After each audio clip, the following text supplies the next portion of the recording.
महाराष्ट्रामध्ये पीक विमा योजनेमध्ये भ्रष्टाचार घोटाळ्याची चौकशी करा, खासदार सुप्रिया सुळेंची लोकसभेत मागणी। चौकशीमध्ये कुणीही दोषी आढळल्यास कारवाई करू, केंद्रीय कृषी मंत्र्यांचं आश्वासन। शांत बसलो म्हणजे आम्हाला बोलता येत नाही असं नाही, दमानिया आणि त्यांना माझ्यावर आरोप करायला लावणाऱ्यांना शुभेच्छा, मुंडेंचा सूचक इशारा, सर्व आरोप फेटाळले। धनंजय मुंडे कृषी मंत्री असताना 350 कोटींचा घोटाळा, बीडमध्ये दादागिरी आणि जमिनी लाटण्याचं काम, पुरावे दाखवत अंजली दमानियांचा गंभीर आरोप, मुंडेंचा राजीनामा घेण्याची मागणी।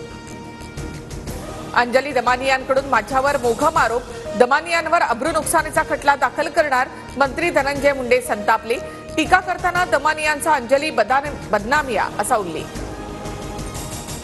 पुराव्यानिशी मी धनंजय मुंडेंना त्यांची जागा दाखवली, मुंडेंनी मला बदनामिया म्हणण्यापेक्षा पुराविया म्हणायला हवं, अंजली दमानियांकडून टीकेला प्रत्युत्तर। नॅनो युरिया, नॅनो डीएपी आणि कीटकनाशक फवारणी यंत्राची वाढीव दराने खरेदी, टेंडर काढण्याच्या आधीच पुरवठादारांना पैसे दिले, धनंजय मुंडेंवर आरोप करताना दमानियांकडून कृषी क्षेत्रामधील भ्रष्टाचाराची पोलखोल।